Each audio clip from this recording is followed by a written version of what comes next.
Hey moms, it's back to school. It's the end of August, and some of you, like in Georgia, you've already been going with school for a few weeks, and some of you are getting ready to start.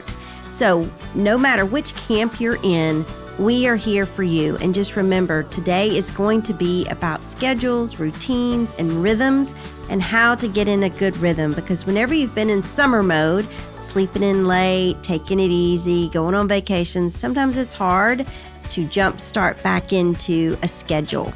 So I'm going to hopefully give you practical tips so that you can plug and play today in your mothering world. So let's get started.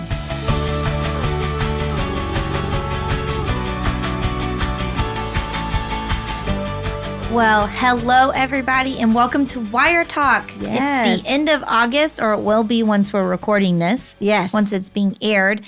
And back in Georgia, school is back in session for many families. School is about to crank back up. Yes. It's going to be crazy. Like just getting ready to come to the office today for podcast recording. I was like, okay, I need to wake up a little bit earlier. I need to make sure that the kids are dressed. Thankfully, Brian was home, so he was going to watch the kids while I was doing this. But you're just like, so quickly you forget how many things have to come into play before you can get out of the door. Well, exactly. And even though I'm an empty nester, same thing for me. Like last night, I was like, I need to wash my hair because if I do it in the morning, it's going to take too long. And, I had to think through the day. I wanted to get a workout in today and I wasn't able to do it because time just started running out. You're so used to going in just sort of slow mode that you have to kick it in fast. And it's like, and it's July for you and I. Yeah. So I'm still in slow mode. So, right? Amen to that. And I don't know about you, but if I have a schedule of where I need to be and my kids aren't moving at the pace that I want them to be, I'm always so delightful to them. I'm always 100%. Super calm and peaceful. Well, you remember I was never calm and never peaceful. Mm-hmm. Yes. Emily is way more than I am. I assure you of that. Yes. But I think you kind of, not that you forget, but you do. You forget. You do. How everything just starts to come out and you're like, okay, I've got to get A, B, C, D to happen before you're even out the door. You forget how to be on a schedule. Yes. Yeah. So let's dive into these questions. Let's do it. I can't wait. Yes. All right. So this week we're going to be talking about routines and rhythms getting back into the school year. Right. And we already have questions about it. Let's do it. Let's get these moms' questions and get started. All right. Question number 1. How did you transition your children from more relaxed summer schedule to a structured school routine? We've been staying up late, eating too much junk food, me too, watching too much TV. Reentry is not going well over here. Aw. Well, moms, I tell you what, I just ripped off the Band-Aid. I did. I mean, I knew like the week before school was starting, I would start reminding the kids, hey, school is about to start back. We're going to have to start getting up earlier and all that. But then like maybe 1 or 2 days before, I would wake y'all up earlier or get you to bed earlier, is usually how I started it. And then just rip the Band-Aid off. Yeah. Yeah. There was no gradual. No. I mean, there was like a little bit, but not much. Yeah, it's true. Mm-hmm. I just went for it. Does that bring you a little anxiety, Emily? Not really. Okay. Well, as a green, I didn't know. No. Okay, good. I mean, but that's the thing. I liked school, so I was excited. Emily was always up and ready to go. I was the ready other to kids go. were not so much. But Now, Emily was my hair let's looked do like it. a hot mess, but I was excited to be at school. Yeah. So, but. Well, that's the other thing. You've got some kids like you that were super excited to be there and wanted to go and anxious to get going. And then you had other kids like Kelsey that did not want to, and she does not do well waking up early in the morning. Right. We had a rule in our house. We didn't even speak to her until after she got home from school because she was just such an ill pill. So as a mom, you're juggling all of that. You don't have always eager beavers like Emily.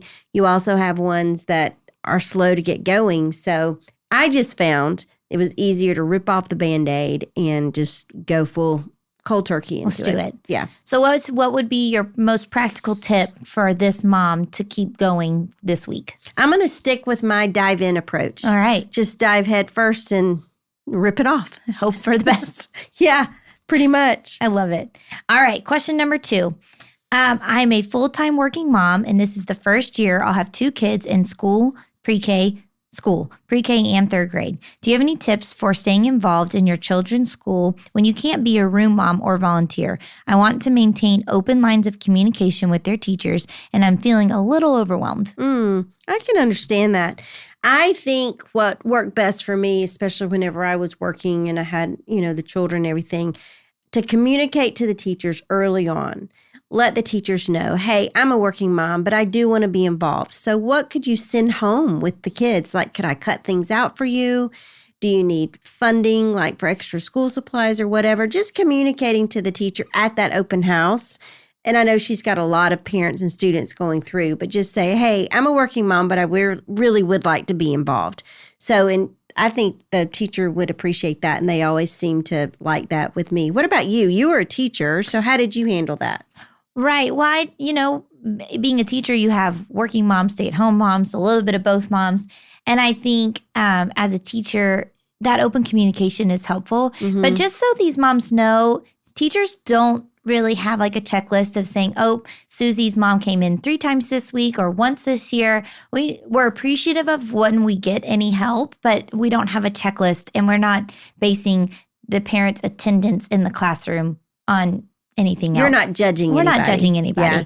I would imagine as a teacher, you probably have your things of how you want to establish your classroom and you want to get going in your job, and it's not really dependent on parents. Well, and just like how in a mom's world, they have to figure out their routine going back from summer to school, teachers have the same way. Sure. So, because it's a new class. It's a new class. You have new students. And for me, at least, when I was a teacher, I enjoyed that 2 months of just no volunteers. Mm-hmm. And it was a little bit more stressful on me, but I needed them to know that I am the boss in the classroom.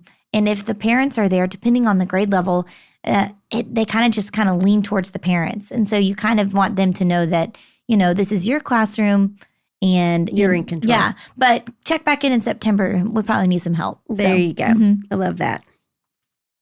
All right. What's the next one? What would your practical tip for this mom would be? Open communication. Open communication always with the teachers, with your students. And like I said, I would tell your child, like, hey, I'm working this year. So it's going to look a little different, but I'm still very much involved. I'm very much in communication with your teacher. So you need to mind her when you're at school. Right. But I'm definitely going to be checking in. Checking in, not checking out. That's awesome. Right. All right, next question. At what age is it reasonable to expect my kids to manage their own schedules, deadlines, and commitments? I feel like I'm the keeper of all the things. Practices, games, assignments that are due, your best friend's birthday party, things you need to buy a gift for it, etc., etc. I want to scream sometimes that I have my own life. I need to remember it too. We have a family calendar, but I seem to be the only one who writes anything down and or remembers to look at it. I have a middle school daughter and a freshman son this year. All right. Well, sweet little mama, middle school, they definitely need to be controlling their own calendars. I know I'm probably hurting this little mama's feelings, and I'm sorry. I really am. Hope you have on closed-toed shoes today.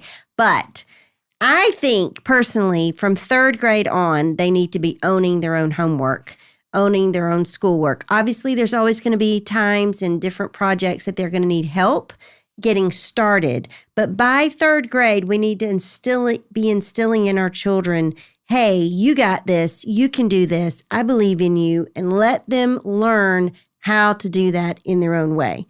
But by middle school, they definitely need to be owning their homework. They need to be letting you know, Mom, I've got practice Tuesdays and Thursdays. I need you to pick me up. I put it on the calendar. I wrote it on the calendar, It just teaches responsibility in our children. Mm-hmm. And it might be hard for this mom to sort of, wean her children off of her and into their own independence, but she needs to go ahead so that by the time they get to high school, they are ready for it. Well, I know you're thinking of the beginning of school, dive in, cold turkey, but that probably is not going to set up this child for the most success. So what's one practical thing that they can own really well and then move forward and give them more responsibility at a time? Or do you think cold turkey is the way to go with this as well? Well, no, I think you're right. I think if they're in middle school and she's been doing everything for them. And then now fend for yourself, you're fine. Yeah, I think I would just say, I'd sit all the kids down because it sounds like they're both in middle school. And I would say, hey. One's in middle school and one's in third grade. Oh, okay.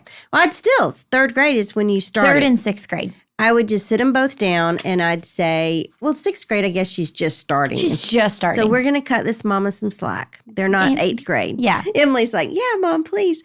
Anyways. I'm like, well, this is a lot. I would sit them down and I would just say, hey, you're getting older. And so third grade on, you need to be owning your own schoolwork and all that. And so for the sixth grader, I would just say, I've really done a lot for you, but now moving forward, let's start off with your homework. Okay. And you're going to own that and 100%. And whenever you do have your practices and stuff like that with your ball or your band or whatever it is that the child's into, let me know and I'll put it on the calendar. But by Christmas, you need to start putting it on the calendar. Like give her some time frames. Like here, we're going to work towards this. This is our goal. That by the time you're in eighth grade, you're pretty much managing your little life. I mean, I'm totally still there. I'm driving you. I'm a part, but you're owning your piece of the pie. I think that's helpful. Yeah. And as a green mom, I'm like, it's a lot of responsibility just to be thrown at me. So the fact that you're giving them little steps to move it forward, I think is very helpful. Yes. Yes. So sorry, guys. Didn't mean to be harsh on that one. You're fine. You're just, that's the way your brain works. So totally. I was telling Emily this morning as we were driving in to do the podcast, yellows and reds are go, blues and greens are like, let's process, let's think. Yeah. And yellows and reds are just action. And I'm yellow, red, and I am action always, always. So sometimes it's good that I have the greens and the blues in my life to say, hey, can we pump the brakes just a little bit? We're all learning, guys. We're all learning. So what did you said this morning? Like we were talking about you and Dad about something. Dad goes extra slow. Yeah, and I go extra fast. Yes, so, it's true. Yeah. It's true. All right. I think that's very helpful. All right. Question 4. How did you handle challenges of different schedules and activities for each child, especially if they were involved in multiple extracurricular activities or had different school start and end times? I feel like we are passing ships in the night over here with 2 elementary students up and off early, then a middle schooler who can sleep a little bit later and gets home later than they do. The morning routine and after school have prolonged now for my husband and I. Then in the evenings have multiple practices, multiple nights a week for 2 different kids. Is this just reality for the next decade of my life? Any tips for maintaining some sanity? This is a good question. And honestly, if your children love sports, it probably is your reality. Yeah. And that's not a bad thing. Right. I always really try to look at, I'm going to make the most with the time that I have with my child. So the little elementary kids enjoy that time in the morning, getting them off. But then that middle schooler that's waking up later and you've got that extra time in the morning with them after the littles get off, that's a really sort of special time, one-on-one with your middle schooler. So embrace it.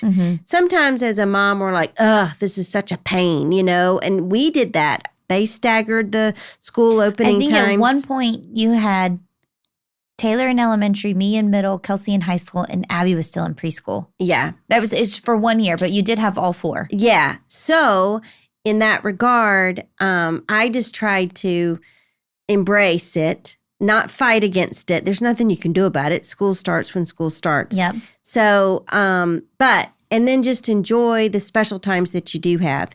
And then even in the car, like while you're going from your house to the ball field or you're sitting and you're waiting. Kelsey had football practice the other night with Chapman and she had all the kids and she's like, I don't have time to make dinner.